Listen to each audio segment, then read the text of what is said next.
Welcome to the Chefofx podcast.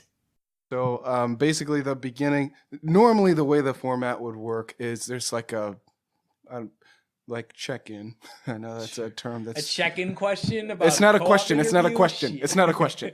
Just a check-in, and then it moves on to, under normal circumstances, it would be like, where are you in your life? And then the next thing would be, after all that's done, like specific philosophical questions. Okay. But in this case, we're not going to do that. Instead, we'll do the check-in, and then where are you today in your life in general? But then instead of the philosophical questions, we'll do the co-op questions, which are philosophical in nature. Basically, yeah. Yeah. Yeah. All right. So what's going on these days? I just graduated. Nice. I finished my exams. I don't know if I technically graduate until I get my diploma. So you graduated even though this was the winter? Yeah. That's not witchcraft. You can graduate any quarter. I know. Right? Yeah. You have to walk during certain ones, but I'm not gonna walk because that ceremony is not to crap on anybody who enjoyed the ceremony or was a part of it. I just don't think that's something I wanted. Yeah. And I don't really have family out here that I could bring that to. So, and it would be mostly for them, not for me.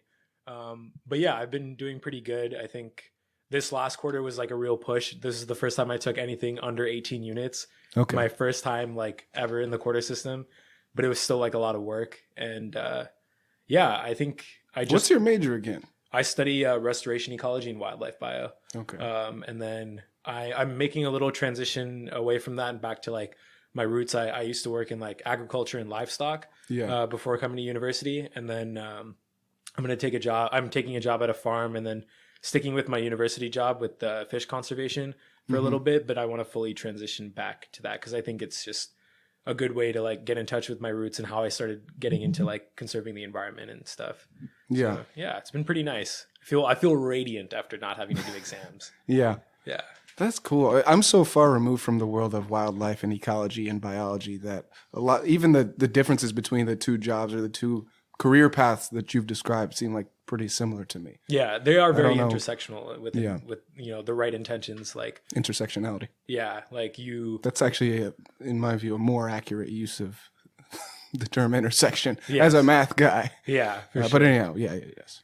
So yeah, I think what really got me into it was systems thinking and ecology, and then versus specific goals for species conservation. It's very detailed towards a certain aspect of that system, and for someone like me, I need to be able to integrate those two approaches to get the best management outcome for what people want from a site or to restore it to its natural state, and in the current kind of disturbance regime that we have, or in a climate change scenario, how do you do that? So it's always a balancing of that stuff. And honestly, that thing can get kind of overwhelming, especially when there's not a whole lot of funding out there for what you do, and your research and all that relies on grants. I just needed a break after 5 years of it. That grind is rough. Yeah. And then the work that you're interested in going toward, it's more grassroots, it sounds like. It's definitely not research if it's not grant based. There is some agroecology stuff that they're doing. They're doing a pollinator study with the university that I might help on because I know some invertebrate stuff. But yeah, that would be some aspect of it that's there. And then the farm is kind of it's Cloverleaf Farms. They operate on the Collins Farm thing. It's almost I wouldn't say crop sharing kind of deal, but they're leasing the land for their operation. And they have an orchard. They're trying to make secondary consumer products. I don't know. We talked about making achara, which is pickled, spiced vegetable stuff, or jellies and jams, and it's horizontally managed. So it's kind of like a co-op also. Yeah. I feel like I'm a glutton for punishment with that situation, but I just wanted to have my own kind of input in the workplace that I was in. I didn't really feel like I got that a lot at my job at the university. So yeah, that's not a bad thing to want some control. Yeah.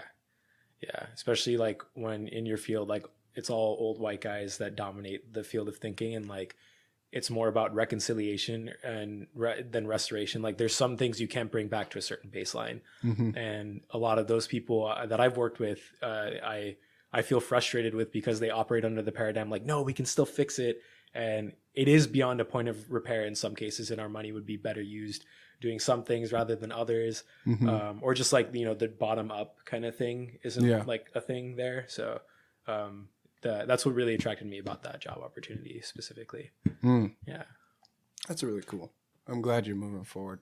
For me, I'm in a weird spot because I just started Davis last quarter. Yeah, I know. And then this quarter was, in my view, it was like the first serious quarter that I had. And I feel good, but I didn't take that many units and credits, so I'm taking a lot more next quarter. Yeah. And that'll also be, I'm still testing the waters. I don't really know where I stand. But some good news I just got on Friday is that I will most likely be continuing in engineering. I was really considering switching to statistics because of the physics series. I didn't want to retake the whole thing. I've already taken it before at another school. They're making you do 9 all over again? Well, now they probably won't. Okay. But I suspected that they would make me retake 9 because I had a lot of engineering credits that I got all the paperwork done for. Right. So. And I sent it in, and they basically only gave me credit for like 1 out of 30 or something crazy. But then it turned out it was just a slow system thing. Yeah. I actually have most of, like a lot of upper divisions are done that I thought I was going to have to redo. All right. So, and the only reason why I didn't submit the physics stuff was because it was going so slow that I just started considering like, okay, everything I'm looking at right now, it looks like I'm looking at like 4 years. So with that time frame, 1 year of classes, it really isn't all that big of a deal. I see. And, you know, stats, I already tutored stats for a while. I generally am biased toward math versus any other STEM thing. So I thought, you know what? Maybe I should just fuck around and do stats. Because I came in here for an EE major, but it looks like I'm basically a freshman right now. But the new analysis has me as like a junior. Yeah, I'm in a good spot. That's how it should have been, man. That's silly that they... It just took so long. I came here over the summer, and I tried to get all this stuff handled before I even started school. But it turns out if you're coming as a transfer, you're not really a true student until the first day of school. So it didn't really help me out that much. But there's good news. I heard some good news on Friday. So yeah, that's where I'm fantastic. going. How'd you get started with the co-ops? Because you're the OG, as far as I'm concerned, of co-ops. And what was the whole thing? What were you looking forward to? What did you expect? You were a youngling. You were naive, I'm guessing. I was young and naive for sure. I was like 21, I think, when I first moved into Pierce. I'd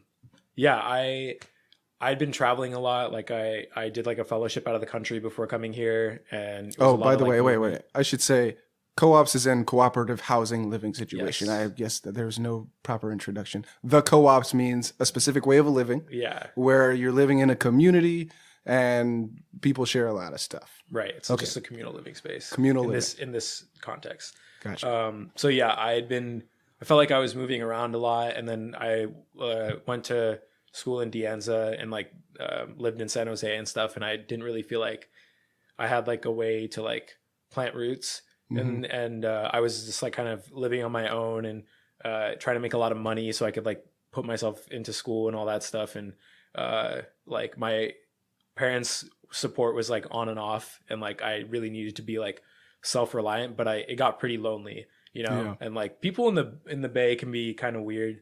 I think like I didn't have a whole lot of friends there, and a lot of it was because I'm like a country boy from Pennsylvania, and my mannerisms are a little different. Like I think people were like weirded out by some of the slang I use, and like I guess I have a little bit of a twang, not as much anymore, I think, but like not at all, I don't think. Yeah, not now, but back then I think like they're like, who's this Indian motherfucker that's talking like a hillbilly? Like I was like, all right, man, I'm sorry.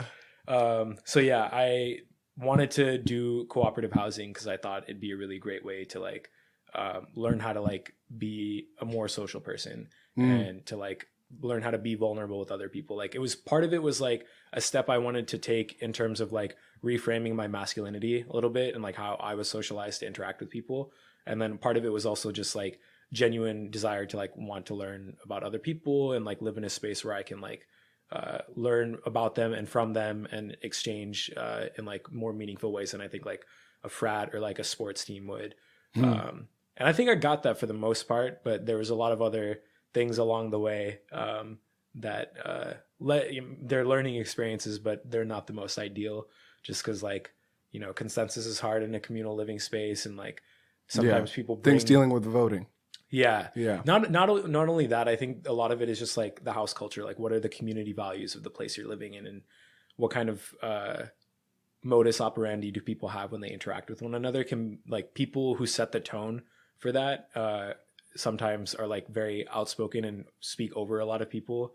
And I think having a more working background before coming here made me realize, like, you know, you have to check your ego, because like when you go from like the little bubble that is your community to like another big place, and you have a communal living space where you weren't like in a space like that before, you have to be very mindful of your actions and your thoughts and words, even your thoughts. And then You'll be charged with thought crime. Yes. Precisely. Yeah. Unfortunately. Yeah, it's kind of frustrating in that sense, but yeah, I think a lot of the problems that I had in the space stemmed from like people like not feeling comfortable checking other people's like the problematic things that they would do, or like the way of thinking that like it just was like so serious, and there was no way to like critique the system in a way that was like helpful to like the parties that were involved. But yeah, I enjoyed a lot of the aspects of like having a garden and being able to tend chickens again. I love my chickens. My girls were so good. I thought you were doing the bees. Yeah, I did some apiculture stuff. Like I'm not very good with bees, and I did more like traditional stuff where like you'd have an open flame for a smoker and all that. But mostly it was my buddy Derek and one of my coworkers that I work with now still, Priscilla. She's gone now, but she really helped set up someone else to take care of them. And yeah, that was most of my job, was like the crop aspect of like the garden and managing the chickens. And yeah, it was basically like the main reason I went was like because of the space. It's so gorgeous, and it is. Being able to have a garden was like a cool thing that I wanted as well. Yeah. Yeah. It is cool too for you because, I mean, the outdoorsy trajectory of your life, being able to actually deal with chickens on a regular basis. Yeah. It's probably rare if you're in a city. You're Oh, going to yeah. get to have a chicken. Yeah. But also social stuff. Yes. Yeah. Yeah. We threw some pretty cool bangers. I also really felt like I got into like a really good headspace about hosting parties. Like we had like a Afro-Latinx party that went really well. We had like a Halloween party that raised money for Puerto Rico. Like a lot of our parties that me and my buddy Leland hosted, or like, you know, attempted to put together with other people's help too, was like centered around a cause. And I was like, that's so dope. Like people are having a great time, having good drinks, having like an awesome like dance experience and like a set with like DJs and stuff. Yeah. And being able to contribute to something like that is like really nice.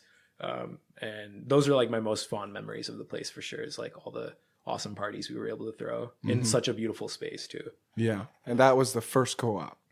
Yeah, that was Pierce. There's 3 co-ops in that area that make up the tri-co-ops, and the tri-co-ops are part of like the broader Solar Community Housing Association that operates in Davis. They're like the term that's frequently used is like the co-op of co-ops. It's like an umbrella kind of thing. It's like a corporation. Yeah, almost. Yeah, I worked in like a more corporate-y like nonprofit before coming here too, and I remember like really enjoying also the sense of like autonomy I had in like the decision-making process at a larger level. Like I could go to board meetings if I wanted to. I could like be on the board as a member and help be a part of the decision-making process, and that was like really fascinating to me. Like I wanted to be able to engage with my living space and how people like I am and other people are living in that living space, versus like paying rent in an apartment. Like you don't really, it's not very negotiable thing. So. Yeah. The amount, it seems like within the co-op, from my little experience, you can really ramp up your participation where you can make really big decisions, or at least be a part of a team that makes big decisions. Yeah. I think the hard thing in those scenarios is like establishing like the base amount of labor that needs to be done for you to like contribute enough to the space where like people feel like they're being fairly treated, you know, like I remember being really frustrated about like and this is kind of like a petty thing, but like I knew a lot of people that just like didn't work and like only went to school, and then they didn't put in like any kind of like effort into like creating a better living space, or even just like picking up their dishes, like basic stuff, you know. And that can like wear on you a little bit, but that's usually like the minor stuff, and that you just have to put up with in like living in a space like that. Yeah. You know which responsibility is always held up? What's that? Actually, not with sliding scale, but paying rent. No way. The capitalistic thing is the one thing that's seriously everyone has to be on top of it. Yeah, there are some programs that I've heard of, but yeah, rent assistance. Yeah. They started the rent assistance scholarship with my first year. Nice. Yeah, it was good. Yeah, I think that didn't really happen as much in the tries. I think people were usually pretty good about paying rent, but I do remember there was a lot of weirdness the first year because like a lot of people that lived there weren't low income, and like we were like marketed, for lack of a better word, as like low income housing for people because it is like more affordable. Yeah, than your normal prices around Davis. And they had like, you know, that was factored into like community funds for like parties and tools for the garden, and then like staples for the house, like to buy rice or spices and all that stuff. So I thought it was a pretty awesome deal, and I was like not sure what my finances would look like. Like I didn't get the scholarships that I wanted, and like I was like kind of low on funds, and I eventually, like through my job, I felt like I didn't have as much of a need for low income housing, but I remember it was like danced around so much because people were like kind of ashamed of like claiming that space, even though like they just wanted that experience, I guess, more so than like the need of it. So that was another interesting facet of it in my first year. Yeah, it's sticky because it seems like a lot of different goals are being pursued simultaneously. And sometimes they don't all overlap. So the best case scenario is if you have two things that you're looking for, that you find someone who has both of those. Yes. Right. But then sometimes it's just one, sometimes it's just the other.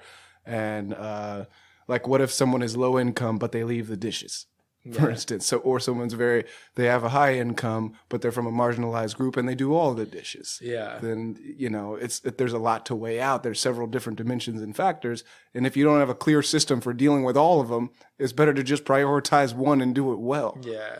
I think like, when it comes to that kind of game, like, it's like hard because some people hide behind their identity or their victimhood when it comes to stuff like that. Identity is one of the topics that, you know, matter of fact, let me try to smooth into these topics. Actually, I'll give you a brief background too on my history, because I think it's important to know that you know a little bit about this, but my interest in the co-ops as of right now it's a direct result of like some recent issues that have popped up. Sure. So, but they're still, and also because of my experience, I actually have some time under my belt living at the Dome, so I actually have formulated opinions, and I have things, and I hope that if they're wrong or the flaws in them, that you'll be able to expose them in a way that isn't really possible in an environment where like what you have to say depends on who you are. Right. So hopefully you just say these are shitty ideas because they're shitty. You know what I mean? Rather than I'm silenced and then I just can't discuss any of these problems bubbling around in my mind. So one of them is democracy. I think I was going to tell you my background. Sorry. Yeah, go for it. Okay, so I went to another school from high school. I went to a school in Alabama, actually. So like a country. Nice. I know the country twang a little bit, but I don't remember any of it, so I lost that. And then when I was in my school, I did electrical engineering for 3 years. Third year, I find out I'm bipolar. I have a manic episode. I withdraw from school. I end up going on a crime spree. I'm in jail for over a year, 14 months, right? All men, all gang culture, street culture. I'm like a nerd. I was in school my whole life. You know what I mean? I went to school for free the first time. So it was a black college. The threshold was a little lower for the scholarships, but you know, I still have that claim. I went to school for free the first time. So I end up learning all this gang shit, all this pimp shit in jail. Everybody's fucking the most problematic you can imagine. And I'm getting along with people to my surprise. Yeah. There are certain things about respect that I learned. It's all men, so it's like a hyper male culture that I'm in. So then I get out and I live in San Jose and I go to De Anza. And when I get out, I'm living in like halfway houses. So it's places where people come from jail or prison to get in there, or places that are like recovery houses where people are coming from the streets, like they just use heroin, they want to clean up, they're alcoholics. So the whole time I'm living in a quasi co-op, but it's not a safe space by any stretch of the imagination. Sure. It's like safe in the sense that everyone's going to AA meetings. But then we're watching Family Guy and like racial slurs are bouncing off the room, bad comedies bouncing off every night. I'm like trying to do my calculus homework and everyone works construction. Yeah. So this is the environment that I was in right before the domes. I applied to the domes because of your advice, right? Really, I wanted to get into Pierce. Yeah, okay. All right. But I checked off the box to the domes. Yeah. I end up getting in the domes. In my application, I say, listen, like, I'm not like a clean slate. Like, one of the things I remember writing was, I make really offensive rap music. Okay. But if I have the chance to explain, you'll understand it's mostly code switching. Mm-hmm. It's not actually that I have like particular beliefs this way or that way. It's more of like, I know how to communicate with people who are going to prison. Why? Because I lived around people who are all going to prison for 14 months. I'm more of a linguistics person, if anything, if you really understand who I am. But my main interests are like, I like to write math papers. I like to do this silly art stuff. I like doing podcasts. I like, they're all kind of intellectual things, but I figured out how to make it all work so that I integrated the split self, as they say. Like, it sounds like a lot of really great interests that would be able to do that. That's awesome. Yeah, well, here's the thing. You get out of jail and you're like, I like being a student. Am I going to erase this shit or am I just going to roll with it? And for whatever reason, I decided, hey, I'm going to roll with it. So for me, a large part of that time in San Jose was me figuring out, while I was with people who were dealing with methamphetamine, heroin, whatever, while I was going to De Anza, like, how does all of this flow? And one of the ways that I found it's very fluid is through art. So that's why I continue to make music, because it's a format where you can have the same critical thinking skills that you're using in like a math class, but you can be speaking to people who will never be at a university. So it's kind of a blend of a lot of different worlds. But anyhow, I told him I was problematic from the jump. But then I said, I have no interest in offending anybody or fucking with anybody. First quarter goes by. Everything's smooth. But, people were telling me, you need to watch out. They started dropping names. They started throwing out accusations for like, hey, you might be in trouble. You might want to move out. You might want to move out. What? Someone even told me like, hey, you can move in with me. It's just the domes might not be the place for you. Man, was that like one of your dome mates? This was someone who had just recently left. Oh my God. So I was like, what? Well, the first person that told me was the person who had lived with my old dome mate. And they said, yeah, I just moved out. I live with her. She's crazy. And they said, I'll just judge based off of whatever I see. And I didn't see anything wrong. So I was like, it's all good. Plus, it was the renovated dome. So I was happy there. But then this quarter came around and suddenly things were kind of out of whack. Yeah.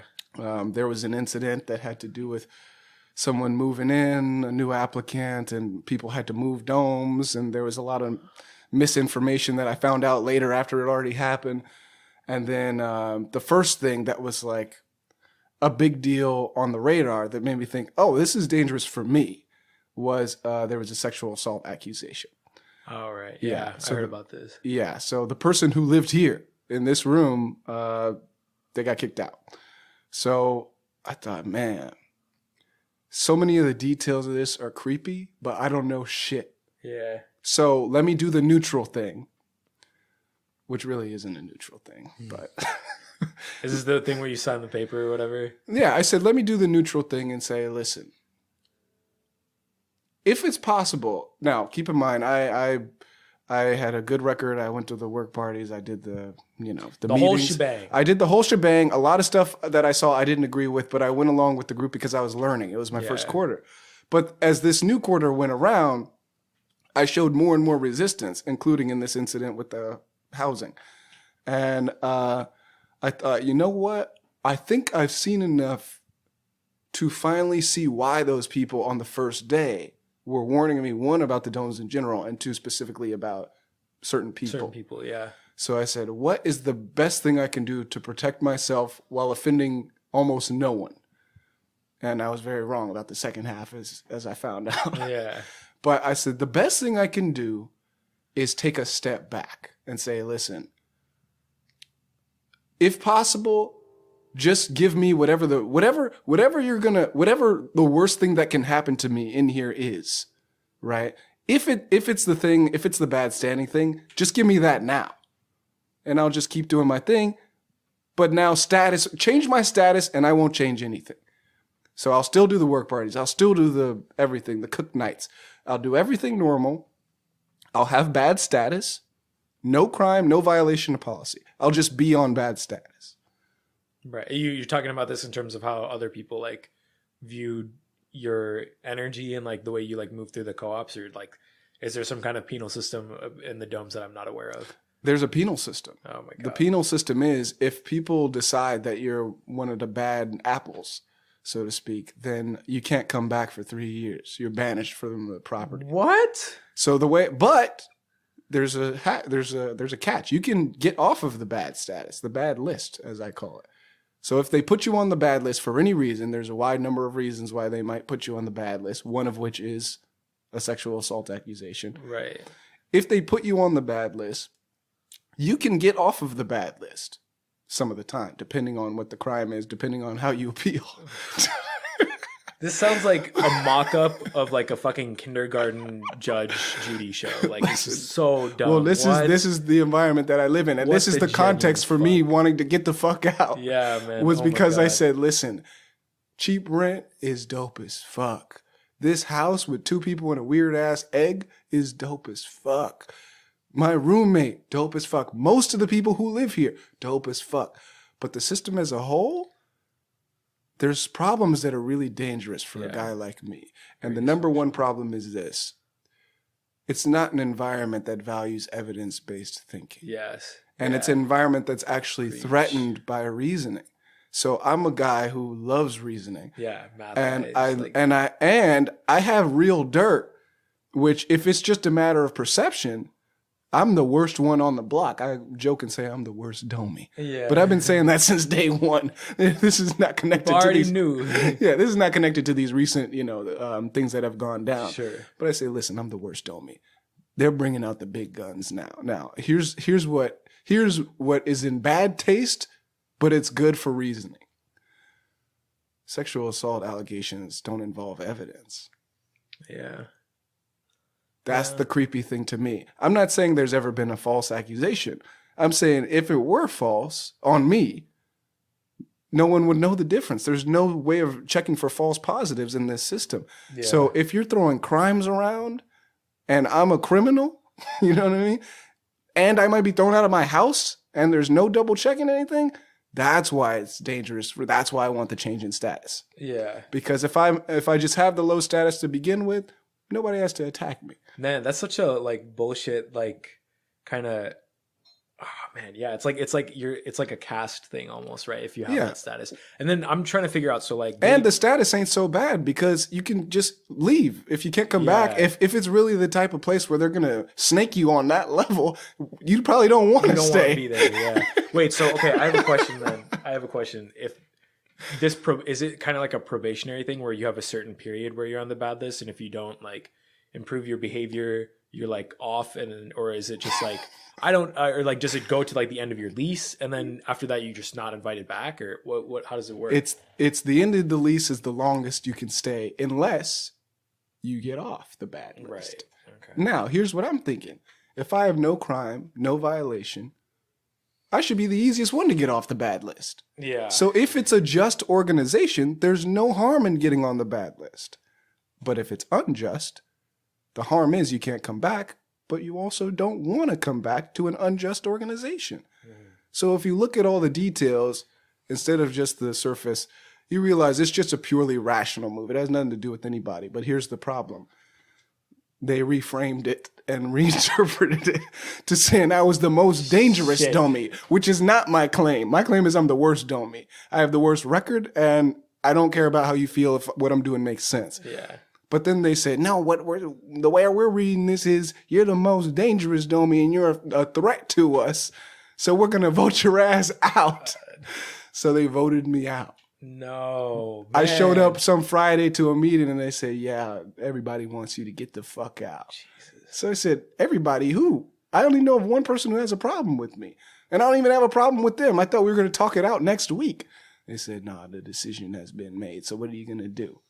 I said, can I at least find out why? What are you gonna do? I said, can I at least find out why they voted me out? Yeah. And They said, there ain't nothing we can show you. Yeah. They didn't take notes. They didn't say shit. They just want you to get the fuck out. If you don't know what happened, yeah, this is something I have a very serious problem with too. And Well, it's that's happened a just the couple tip of the times. iceberg. Motherfucker. So I said, how about this? No, I'm not leaving. I haven't done anything wrong. I like the house. I know some people are upset. But instead, what I'll do is I'll meet you halfway, which is I won't bother you. I won't bother anybody. I'll just live in my own dome and just treat it like an apartment. Hey, my neighbors don't fuck with me. Guess what? I'm 6'2". I'm a black dude. My neighbors are never going to fuck with me. I can get dumb rich. I could be Tiger Woods rich. My neighbors are still going to fucking hate me. Yeah. So really it's a non-existent threat for me. Yeah, and I feel like that definitely like played into all this stuff. Like that person probably they used the word threat because they see like It's easy to imagine me your as a threatening physique, person. yeah. I mean, I started doing deadlifts recently. nice. Word. All right. But that was after all this. Yeah, you're gonna get hench. Now you're gonna be even more scary. You're gonna Yeah, be I'm about to bigger be threat. a monstrosity by the time I move out of here. Oh my god. Yeah, a lot of this stuff is things that have happened to me and other co-opers before too that like identify as like big colored like people of color. Yeah. It's just like not or men of color specifically. Well, you know what's odd? I asked to be on bad standing, but they didn't put me on bad standing. They just were immediately like They fuck just you, you're voted me out. But voting me out is not the same degree of punishment. out. Yeah, It's not even clear that I can't return. It's possible I might even be able to return here. Would you want to though? Well, my answer is as of right now. Okay, I haven't done research on the other housing options in Davis. But as of right now, from a very narrow view, I would say, fuck yeah, I would want to be here. And the reason is very simple. There's no other house like this anywhere. Yeah, it's a pretty sweet place. This is fucking dope. Even if I was with the worst person, I'd still low-key want to be here and figure out a way around it so they didn't try to snake me with an allegation. Yeah, see, man, this is the kind of thing I felt the same way. I was like, Pierce is dope. Like, I could just not interact with any of these people. I have like guys on the rugby team I'm friends with. I can just talk to like people in my major. My coworkers are really cool. Like, it's whatever. Like, I'll deal with it. But I realize like I think you have to like constantly weigh the trade-off. And make it like a regular check-in. Like, is it worth it now? Is it like, is there something I can do to change this? And I kept like, you know, I had like a very needy girlfriend at the time. And like, I had like, you know, a whole lot of things to balance on top of like work and school. So I just kept saying like, I'm going to make it work. Like, it's okay. It'd be way less convenient for me to like uproot myself and get out of this living situation than to like make a change in a system that I've familiarized myself with in some ways. But like you said, there's not a lot of like evidence-based or like reasoning kind of stuff. Like, it's just like some people dominate that space and then they leverage their victimhood, their like lack of privilege or their privilege in ways that are like almost manipulative. Like they're not done with the intention of it, but it happens. You know, like I remember having a lot of people that grew up as like single kids and like a really like, you know, they just got to do what they want and have their way. Only child, you mean? Only child. Same sorry. thing. Yeah. Same thing, but I'm just trying to translate. Yeah. So yeah, that circumstance, or like people like that had a lot of white privilege, and I like, you know, it's not stuff that usually bothers me, but like when things become like more of an issue and they're more confrontational, it's hard to like dance around the topic, because you can't, if you talk to them directly about it, it's like, how dare you, like, I'm always checking my privilege, blah blah blah, and it's like that's not what the conversation is about. I'm just like you know, I just want to say like it's a factor in like the way you're interacting with people and the way that they're perceiving you. You know, like usually this would be like me mediating other little disputes between housemates or whatever, because I'm like I like to stay as neutral and out of people's shit as possible. Yeah. And yeah, you'd be bad here. Yeah, man. You'd be dangerous. You get sucked in, man. You get sucked in. And like I remember like a lot of things, like there was so much gendered stuff. Like I should probably give you a little bit of my background. I don't know if I told you. I grew up in Bumblefuck, Pennsylvania. There are a lot of like hate groups. Bumblefuck. Yes. Wow. It's not the actual name of the place, man. It's just like, that's like our place, our name for like the boonies in the East Coast. All right. And yeah, it was like an old steel and mining town that kind of like their economy collapsed, and there's a lot of like meth and opioid addiction and stuff. And like a lot of hate was like circulating in the community, like, oh, like we don't have our jobs because of immigrants, like it's all their fault, or like you know, just like a lot of anti-Semitism, and there was like no Jewish people around at all, which I thought was so funny. Yeah. Like how are you gonna hate people you've never even met before? Which was, I guess, the common theme of it, essentially, because we were also like the only people of color in like a 50 square mile radius. Yeah. So yeah, that was like a weird spot. And I remember having a lot of friends that were like, you know, they had my back. They were like good people, but they were, you know, people I didn't really agree with that much, or I didn't think they were like good people, like in a general sense. They were just the people that were like as little of a threat to me and like as much of like a friend as I could have in that environment. And I remember getting shamed for being friends with like Republicans or whatever. And I was like, I didn't care about their ideology. I was just happy they weren't beating the shit out of me for the way I looked. Because, you know, out there, that shit happens. And then people were like so incredulous. They're like, oh my God, America's not like that, whatever. And I was like, no, man, you don't know. You've only grown up in like this little bubble in California. And then after the election happened, I think everyone had that reality check. And I was like, I've been trying to say this shit. And you were saying that people were denying your experience in the co-op? Yeah, it was so whack. I honestly couldn't believe it. And then I remember also being thrown off by like how gendered everything was. It was always about like femmes versus like patriarchy, or like, you know, non-binary versus patriarchy kind of stuff. And like I was being constantly checked for like because I'm like a cishet dude, and like I do a lot of like quote unquote manly stuff. Like I go climbing, I do like all these other like activities and stuff that people typically see as like a masculine thing. Yeah. And I used to get so mad. I was like, there are girls that play rugby, there are girls that climb, like there are a lot of non-binary people that do like all these other things and are athletic and all this stuff. And I was just like, that should have nothing to do with like how you see me and like how I move in this world in terms of like what I need to like check myself with. Because if it makes me happy and feel more like myself, like I shouldn't have to like prostrate myself for like your own needs. Well, the question is, what do they want you to do? Stop climbing? Yeah, no, it was more like they wanted me to like take up less and less space, or like I didn't feel like take up less space. So like in a meeting? No, not even in like a meeting. It was like I remember like I would be like I like math a lot too. I like learning about models and population dynamics and stuff for my ecology classes, but they're hard, man. Like I don't know any coding. So like when I was learning how to use R and like doing a lot of stat stuff, I was just like, and I would like vocalize it while I was doing stuff. Or like my friends would yell to me outside, like, hey, Neil, come out. And then I'd yell back, and we just like, you know, swear at each other from out the window and stuff. Yeah. And that would throw people off. They'd be like, you know, strong masculine voice, like coming out like that and swearing is like, you know, it's triggering or traumatizing. And I thought it was so weird because it wasn't like a kind of trauma like abuse or anything like that. It was just like this one person was like mad because they'd been like bullied in high school for like how skinny they were or whatever, and they were non-binary, and it was just like from men that were like that. And I was like, you know what, that's like insanely sensitive and like kind of a silly thing to like be so upset about,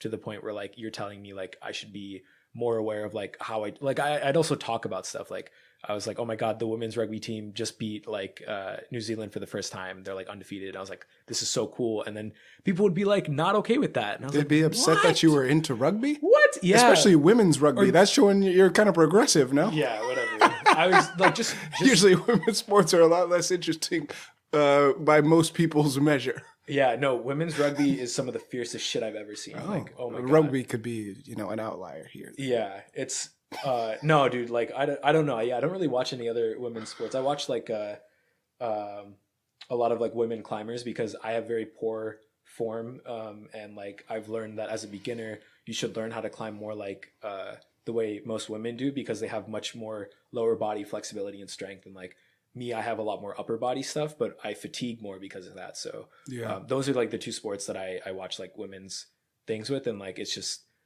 there's differences because of like the style of play and like all that stuff, but it can be just as fierce or even like harder of a sport, you know, comparatively. What's interesting to me about the whole checking privilege thing is a lot of the times it doesn't involve any solution to the problem. Yeah. It's just, unless reflection itself is the solution, in which case, how does someone know whether or not you've already reflected on that? Yeah. And it was these like stupid, like the reaction to it was these stupid fucking microaggressions, like rolling your eyes when like you bring up sports or like, I don't know. And then like people were also like, I think this was only 2 people and not actually people that lived at Pierce, but they were kind of off put. Like I'm a huge fan of RuPaul's Drag Race. I love the art of drag. I've like attempted to like, you know, I've experimented with like how I would look in drag and like painting my face and stuff.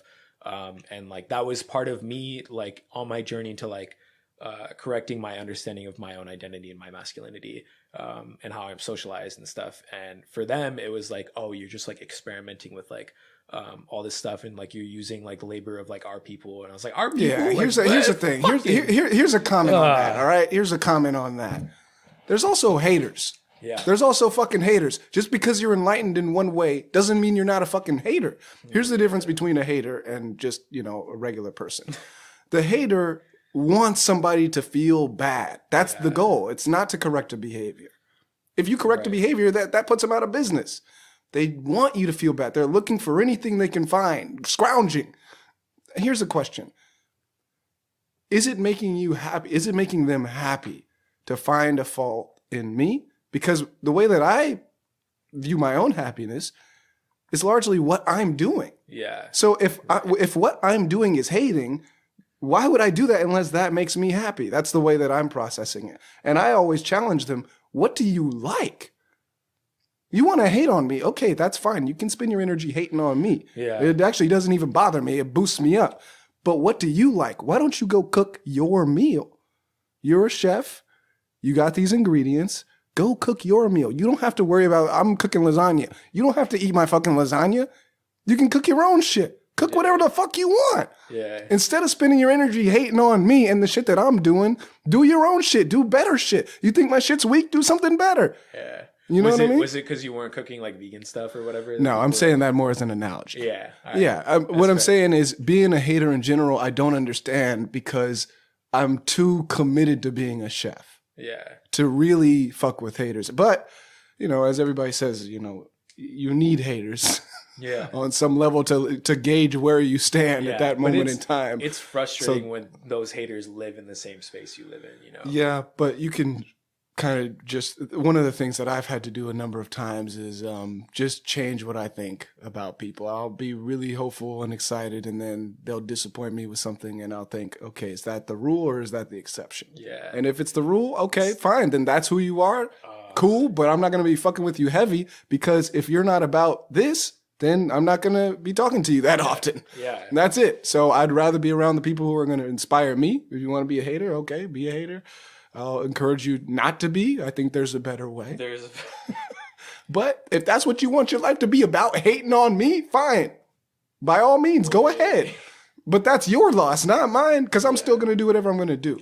So yeah, people frame the conversation around like, oh, you're taking up, like, it's like there's such a limited amount of space and you're like infringing on their ability to be themselves. And it's like, am I though? Like, there's 2 ways. You can bring someone down if someone's above you or someone's better than you and you're worse.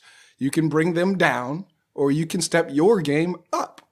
And hating doesn't help you step your game up. That's the problem with it. It's not a real solution, because at the end of the day, let's say we're at a meeting and everyone has ideas in their mind, and some people are more comfortable speaking in public, right? There's a range of skills. Equality is great, but there's a range of skills in reality for any given activity.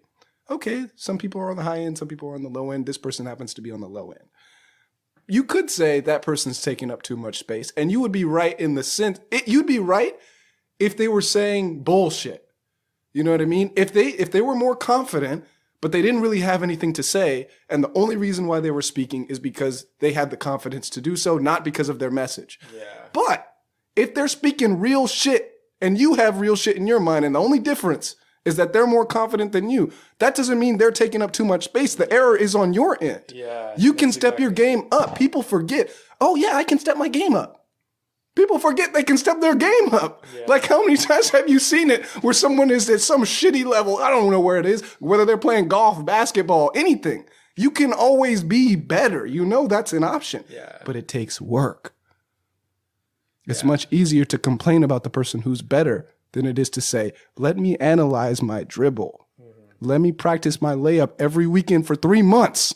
And then check again to see if I'm on the same level. Because if you do that, you're not going to be on the same level. And if you would have done that 3 months ago, you wouldn't be complaining about somebody else with a better layup. Yeah, it's like that. I think that's a really valid concern when it comes to like being brave enough to like address a conflict you have with the person. It's like you need to be able to be comfortable and address your fears or qualms with somebody or like just a situation head on. You can't like leverage like if it's something that's so deep and like hurtful and harmful to you, like that's what a community's for. But like you can't use it for every little thing that like pisses you off or like doesn't make you happy in your living space. It's just there's so much compromise. You have to like pick your battles, man. You have to pick your battles, and you have to recognize what's the best solution here. Not just who do I want to have a conflict with, who do I want to, play a political game with, but at the end of the day, what's the real solution? If the real solution, let's go back to the taking up too much space. Yeah. If the real solution is monitoring everyone who's taking up a lot of space,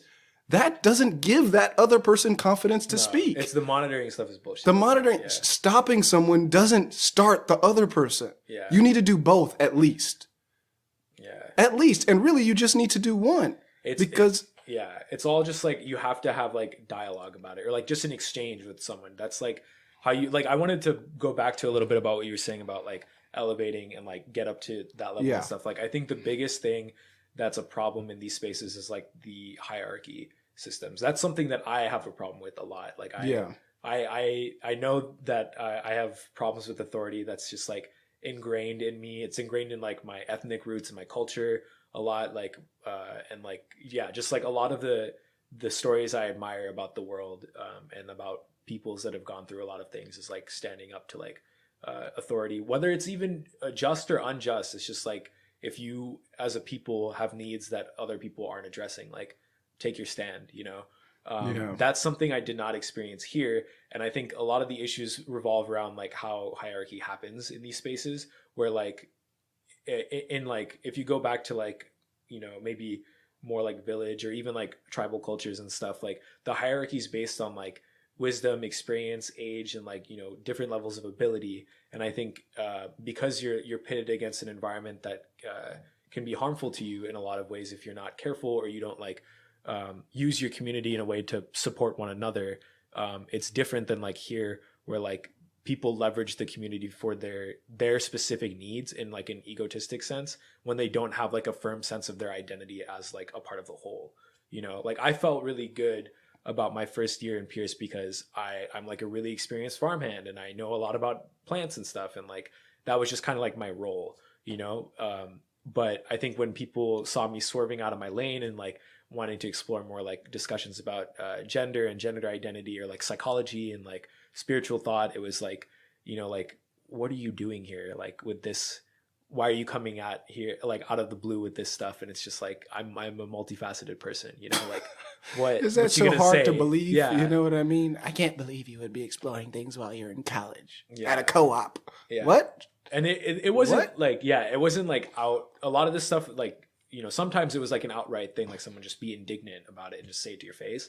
But a lot of times it was like subtle things like I'd hear from like my friends like, oh, like, they would say like someone had said that to them, like, oh, I don't fuck with him because I think this and this. And it was just like, did you ever talk to me about it? Like, do you know me? No. And that's a thinking error right there. Is judging somebody based on some small number of things, and then that's it. Yeah. And I think the crux of the issue with the hierarchy thing is like we all kind of need some kind of hierarchy. Like I remember I do a lot of behavioral stuff too with wildlife. That's like a very fascinating point of like things even with like macroinvertebrates. Like I usually work with like bugs a little bit more now. I've developed a little bit of a fascination with like bottom up stuff. And like what I've learned from that is like, there are certain like, every little organism is like a genius in its own way. It's like Darwin had that quote, like they're evolved for a very specific purpose. And they're very good at what they do. Otherwise they wouldn't be what they are. And then like that's something that's like, you know, the part of the whole kind of thing. Like I had an advantage going into the co-ops because I already thought in this like systems process way. And I remember like thinking there's a lot of things that like we miss to make a cohesive culture where like we can have hierarchy in healthy ways. Like dogs, for instance, are very dominated by like their mentality and like social interaction is dominated by hierarchy. I remember like working with ranch dogs and stuff. I never understood that as a human, like the incessant need for like an understanding of your place in the social world. And like, you know how people use this like alpha beta male like bullshit hierarchy stuff. That's not how like we as a species operate. There isn't like alphas and betas. There are like, you know, or like what's the ecological term is reproductive skew, but like I remember like hearing a lot of like nice guys, you know, like the whole nice guy thing, like, oh, like why are you gonna fuck a nasty like jock and you're not gonna sleep with like a nice guy like me? Fuck you, you're a bitch. Like I see that position. Yo, man, I've seen that so much around here. It's so whack. Yeah, see, that's a great example of another situation where you can step your game up instead of hating. Yes. And then like there's no when it's so bad. I remember that. Anyhow.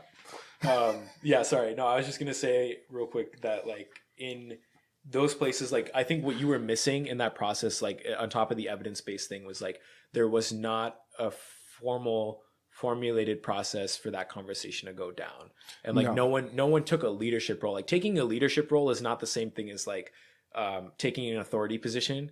And in a lot of ways, there, like I know it might seem like a semantics kind of thing, but there is like a discretionary purpose to like saying that, because when you step up and take responsibility, it's different than like putting yourself above others because I have like this kind of knowledge or whatever. That's authority. And I think like a lot of people don't know how to take authority or like use it for their own personal thing, or like, you know, there's like a very like everyone needs to be on the same vibe. Right. So like the people that are most vocal about how displaced they feel by not being on the same vibe will usually control that, you know, and like frame the context in which things happen, even if there is already a codified method of like dealing with a situation like yours. And that's tragic. I think that's the biggest underlying fault in like the university co-ops that I've lived in. Well, the thing about mine is it was designed as a Rorschach test. Yeah. So you kind of saw whatever you wanted to see in it. And the danger was just because that's what people wanted to see in it. There's nothing in there actually about danger. Really, if you read it rationally, it wasn't even interesting. If you read you read it rationally, you would have read, okay, here's someone who we have no evidence against who wants to be punished. Okay, let's just punish him. That's how I would have read it. I think I've been reflecting a lot on that too. I don't know if like that's something you felt a lot though, is like how much I got sucked into drama here. Like I used to be such a drama free kid. Like my family was already enough to deal with when I was, and like all the other bullshit. Like it's just like you have this many fucks to give. Like, and I don't have enough to deal with your tea, your bullshit. Like, and then like I remember like after leaving the co-ops, like people spilling the tea on like, oh, this was bad, and like this person did that, and I was like, oh fuck, and then I was like, why do I care? I never used to be like this. Yeah. Well, the truth of the matter is nobody knows what goes down. Nobody was there. Nobody's around. So as soon as you start with bold moves based off of weak evidence, that's sheep. You're just following. Yeah. You can't be confident based off of some small amount of evidence. Period. Yeah. There's also a really big thing with like scientists and like the scientific process, and like, you know, they hate on it in the social justice community. Not that they hate indirectly on it, but indirectly, yeah. Like, so for instance, if you're talking about like you want some evidence or proof of concept of like, you know, how do you think this will go down, if it's like a futuristic thing, or if like it's that thing where it's like a he said she said situation, or like they value that more than evidence. Yeah. He said she said. I mean, like there are certain instances where you can't have evidence for things, and like I get that that's just like part of life, but when that's not the case, like in science, you're supposed to create like a very methodological approach to reach the conclusion that you not that you want to hear, like it's not like a bias kind of thing. It's just you want an outcome that's as like close to the truth as possible. So I think when it comes to that kind of stuff, it really takes a lot of people with institutional knowledge or like really good like conflict solving skills to be able to step back a little bit and be like, okay, like we need to understand there are two sides to this. how do we allow the people that are typically marginalized in the situation to speak up, but also let the other person have their say in what happens? And like, yeah. Well, what's interesting about my case is that, one, you could have just asked me. You could have asked me, hey, this is a Rorschach test, man. What is this supposed to be? right. Second, I asked for conflict resolution and they denied it to me before they even voted me out. Right. Oh, wow. Yeah. Man, the domes got really trashy since I've been here. Fuck. I already JP, knew. I am so I kept sorry. all the emails. I was like, listen, I already know this shit's going downhill. I could see from a mile away the trend has started. All that shit they were warning me about, I knew it was coming because the way certain details about the last case didn't add up. Right. To put it lightly. I actually wrote an essay for my UWP class called The Worst Domie, and it's posted on my website. It's under check it out. Bad Math. It's like 8 pages, though. Sorry. But it's cool. I got time on my hands, man. I'm graduated. There you go. Yeah. Yeah, but anyhow, there was a lot of build up, and I had to write a narrative, so there has to be a rising action. We're graded based on how well we follow the narrative arc. If you want to know the real story, just go all the way to the conclusion, and then go 2 paragraphs up and just read the bottom. But the rising action is interesting because it shows like the culture has been slowly revealed to me over time, and I wasn't processing it all until I sat down and I wrote it. But there was another incident that's quite funny. So the guy who got thrown out, he actually tried to ban someone from the domes. After being thrown out. No, before. And what happened was I was with them in the garden, and some chick ran out of the bushes and gave him a hug. And then a month went by, and he said, "Yeah, this chick assaulted me." And I said, "Damn, what did she do?" That hug was the assault? And he said, "You were there." And I was like, "Oh, you're stretching shit. Okay, now I see how people get down around here." And then, ironically, the same thing ended up happening to him. But this is, oh God. From the very beginning, I was like, yo, this is not an evidence-based world, because they're taking small things and just using them willy-nilly when there are other explanations. Like, how about you just don't like her? Why don't you or how about you just don't hang out with her? Yeah, and that's something people are afraid to admit and be vulnerable about. Like, if you don't fuck with someone and you don't have a good reason, it's like, oh, you're a piece of trash then. Like, there's such a black and white thing. Like, people are afraid of being called out for that. And I think, like, it takes, like, then you know who the real ones are in that situation. You just have to be brave enough to be like, look, like, things went down between us, and, like, I know, like, there's no, like, right or wrong in this, but, like, I just don't want this person around. Like, that's what it should have been, instead of saying, like, oh, I was assaulted, like, ban her. Like, yeah, just, how about this? If you don't want him around, don't invite him. Yeah. It's not like she was begging to hang around. Well, the reason why I was even mixed up in it was because I wanted her on the podcast. And he told me, I don't want you to have her around. I said, no, that's crazy. I'm going to have her around. How about this? I'll have her around, and she'll be my responsibility. I'll just, chaperone. Yeah. But this is not a dangerous person. Everybody's fucking overreacting. Everybody shut the fuck up, relax, calm down, have a drink, and stop trying to ban each other and just sit down and talk to each other. But, that's the way things go. Speaking of talking to each other, let's go on to the philosophical quasi-co-op questions. Sure. Okay. So the first one is, they're not even really questions in this form, I don't think. Okay, democracy versus mob rule. Now, I've heard of mob rule before. Apparently the founding fathers were afraid of it. At this point, after living in a co-op, I don't think they're different. I think the difference between the two is the individuals voting. I think democracy is mob rule. It is, yeah. What do you think about this?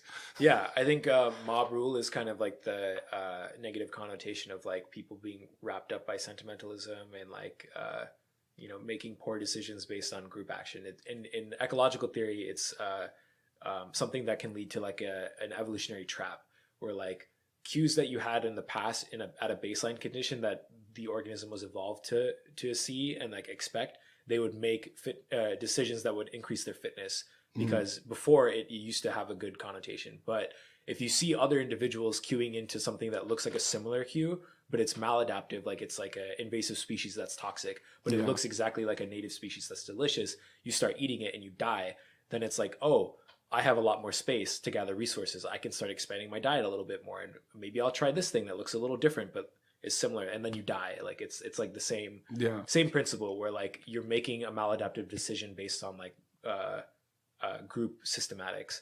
So I think in co-ops a lot of times when you're ruled by the sentimentalism of like other people's feelings and like not wanting to like hurt the person who's claiming like a complaint or like distress, or, and I will say claiming victimhood, because sometimes like in that instance I think someone misfairly or like unfairly, what am I saying, unfairly like took victimhood upon themselves in that circumstance, and it was like highly uncalled for. And that the beauty of that situation it's a situation where I actually did see something. Mm-hmm. So there was a third party who could verify this is the actual act that happened. Yeah. I can't verify how you feel about it, but I do know the facts of the situation, and I wasn't involved in the situation. Whereas in a sexual assault situation, unless they're having public sex, it's very unlikely anyone really knows what happened. So there is no like, hey, wait a minute, I was there. This is the, it was more nuanced than that. That doesn't ever happen. So that's why it's so scary. But yeah, so mob, it's more about going along with the group, which is a great idea most of the time. It's a heuristic that works most of the time. Yeah. But we're socialized to cue into that as humans. Yeah. We're a very social species. And I think I remember like having my first conflict with democracy after learning more about like communalism and communism in my ethnic background, and like how our people were like so radically egalitarian before like colonial initiatives, and like the like it's like sharing of like everything, just because you're all part of like a family of some kind. And a lot of times it like back then it used to necessitate like it's us versus them. And I think we should be getting to the point where we've evolved beyond that as a civilization, and it's never us against them. But I remember growing up in a place where like if majority rule had got what they wanted, like my family would be in serious danger. Yeah. And that's not okay. Like I think we're like there is like a right and wrong in some things when it comes to treating people fairly and equitably. And if a majority of people don't agree with that, I think it's still wrong. Or if their decision to not agree with it is wrong, Yeah. So if they're treating people the way they wouldn't want that treatment, if they're just treating them that way because they're an outsider. Yeah. Banning, silencing. Are these good for problem solving? Or in which cases are they good for problem solving? I think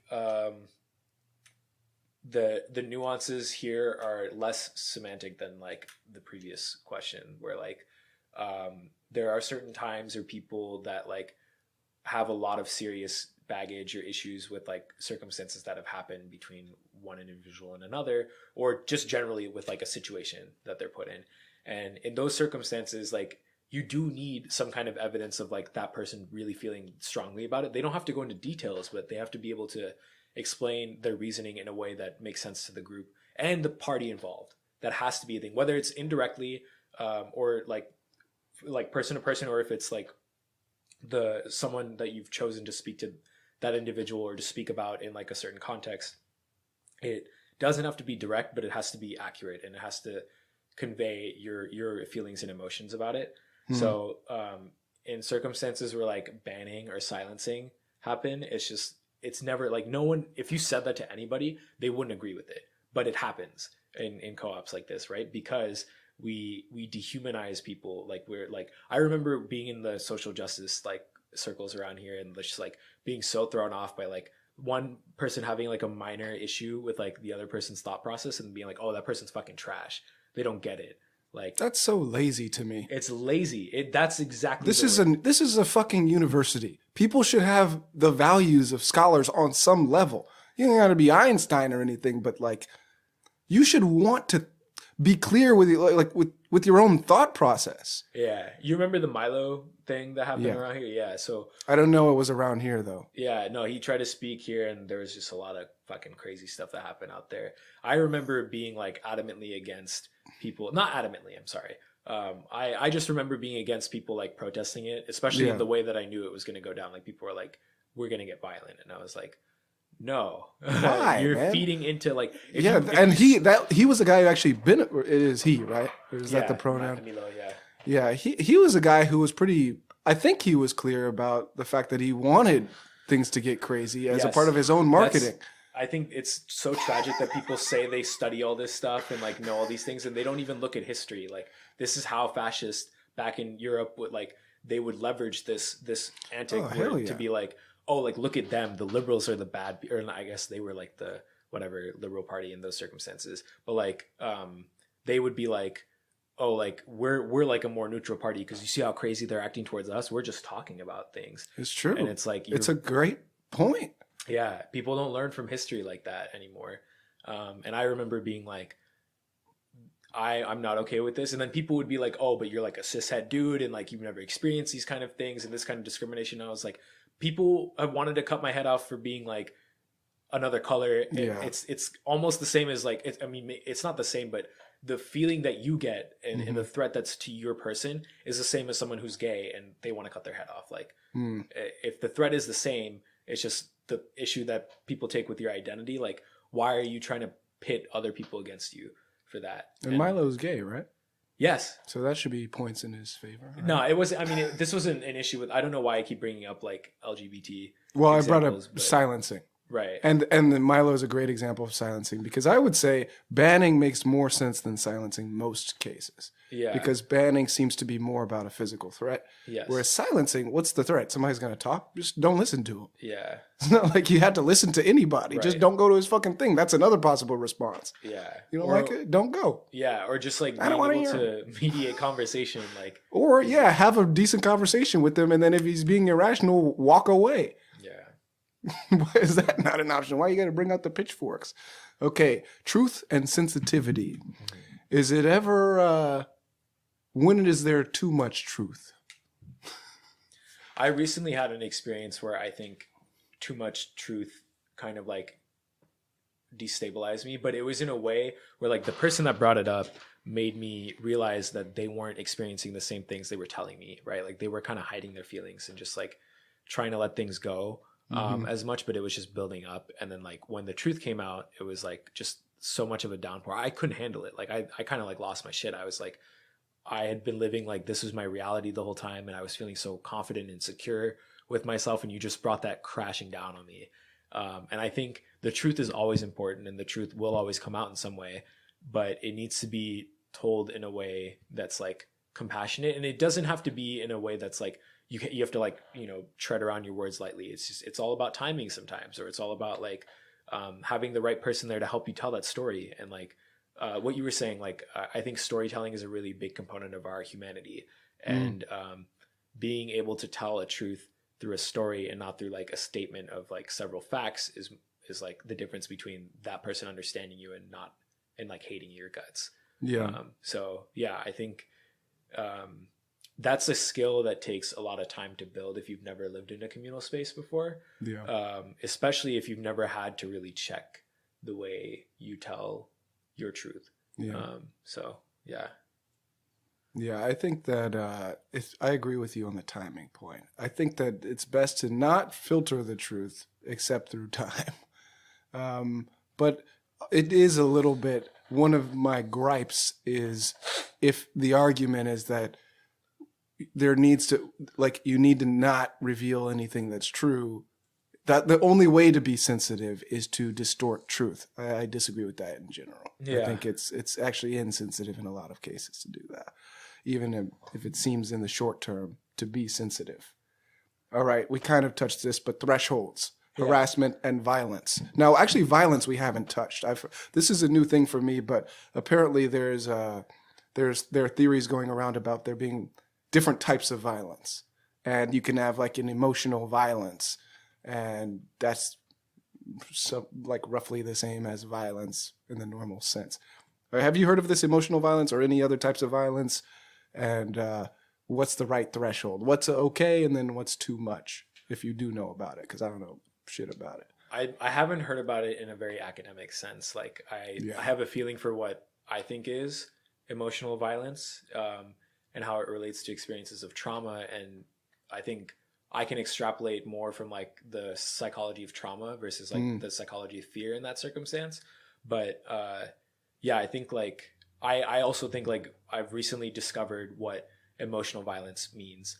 And I think there's a word in Arabic like Hajj is like called, it's considered like the pilgrimage to Mecca, but it's also called struggle. And there's like a similar word in my mother tongue, Shaheed, which means like literally just sacrifice or to sacrifice. And they kind of have similar, they dichotomous roots, but similar meanings in the sense that like it's all about the struggle, right? So when there's like violence involved in some way, it's like the perpetuation of the struggle to the disinterest or like harm of that person or those parties. Okay. So like when you think about how people deal with trauma, it's inflicted by violence, like, and trauma is like the aftermath or the echoes and the ghost of that. And I think a lot of the stuff that happens with violence is also very time based. It's weighed in time. So like in the moment when something's happening to you, whether it's like emotional abuse, physical abuse, or sexual abuse, it's violence then. And then how our body processes and stores it is kind of like the trauma. It's like the echoes of that experience being brought up in your day to day. So I think there's a distinction, and I think how people internalize it is very different. Like I never realized that circumstance I was talking about where like that person just brought like their truth to me and it just like crumbled my world around me. I thought I had done so much work to get over like the trauma of my background and like all the other things that have happened to me and my past like relationships and all that stuff. And I was like incapable of like being able to like process my grief, because I just like set me back so much. I was like, I feel like I haven't done any work for myself after this instance. And like that's something where like you become more sensitive to like violence after that, and you have to like build yourself back up to like processing it as trauma and then letting the trauma go. Would you date a Trump supporter? No. No? I too much violence. I've messed around with like I haven't really, I've only dated like once seriously. I'm mostly just like kind of a slut, to be perfectly honest. Hey, that's honorable. You're a male. Yeah. Oh yeah. I really like my woman. No, I think it's like, you know, I'm just a really busy guy, and like, sometimes I don't have time for a committed relationship, or like I've been in parts of my life where I'm too vulnerable to like really want to like put myself out there with someone, and I'm more comfortable like having a lot more casual relationships with people. It just suits my personal, emotional, and like career-based needs more. I like casual relationships too right now. I feel like I like casual relationships more than I've liked being in like serious monogamous relationships. So I'm in like a relationship peak. Anyhow, the next thing, teaching in the co-ops. I've heard this a lot of times, but you know, it takes a lot of effort to teach, and it shouldn't be the responsibility of the person who knows to inform the people who don't know. Rather, it should be the responsibility of the people who don't know to somehow learn with the minimal amount of help from those who know. So how does this work? Because this seems to contradict the model of teaching that most people are used to. Like, all right, let's stick with models. You're a math guy. Like, if you think about the learning as a curve of some kind, you don't really know the nature of the curve unless you're given the parameters and the values, right? So like, if you don't know that, how are you going to know how steep the curve is, right? Like someone has to tell you the work that needs to be done on your behalf. They don't have to like tell you how to do it. They don't have to explain in detail what it is. Like they don't have to give you the fucking formula of like the line. They just have to tell you what M is to find X and stuff. That's just like basically it. And I think that's the minimal work that needs to happen. And it doesn't have to come from the person that has the authority or whatever. It can come from a very like, you know, I don't know. I just think it's very lazy sometimes for people to cop out when they say like, oh, this is just like, I'm so tired of explaining this or whatever. Like, to me, it's extremely lazy. Yeah. Are you kidding me? And I think it's fair, like, especially with like a lot of my Black friends, like they have to explain like, Davis is a lot like Get Out sometimes, man. Like for real, I've never really had a similar way of like explaining the bouginess and like the uncomfortability of like old white folks towards people that look like you and me. Yeah. Except for like, you know, like there's this weird level of fetishization, and there's also like, you know, like a very serious threat, because if you're not the kind of idea that they expect of you in their head, they're like, oh, you're a threat now. So yeah, I remember like talking a lot about that, or like people just like asking for emotional labor on like why, and like trying to dissect their privilege, and like talking to those people. And it brought me back to a lot of those conversations I had with them, and being like, for us to exchange that dialogue, it was a lot easier than for other people to like ask, you know, for their ideas or criticisms on like their behavior or whatever, because that is exhausting when you're having more of an exchange. I see what you mean. Yeah. Yeah. That's like that's one thing. And then I think the other thing is like, you know, it's a fair thing to claim, like if you try to explain this so many times, it gets so aggravating. Like I remember, but you should also be much better at it. Yeah, you should get better at it. You should say, hey, go to this resource, read chapter 3, do the exercise number 74 through 78. It should be clear. Boom, boom, boom, boom, boom. Oh, yeah, I'm used to this question. Boom. Because the other side of it is like, hey, wait a minute. I've tutored people. Yeah. You know what I mean? I've tutored statistics to people. I didn't even take the statistics class. I read a For Dummies book. So if you're telling me, oh, nah, this is just too much, I can't explain intersectionality, like, well... You can deflect by pointing to resources. You don't have to deflect by dismissing them out of hand. Yeah, you can. You just don't want to for some reason. And the trouble with it is, if you take laziness as a virtue, just like if you take hating as a virtue, if you take being a victim as a virtue, then it's going to happen more often than it would naturally arise. Yeah.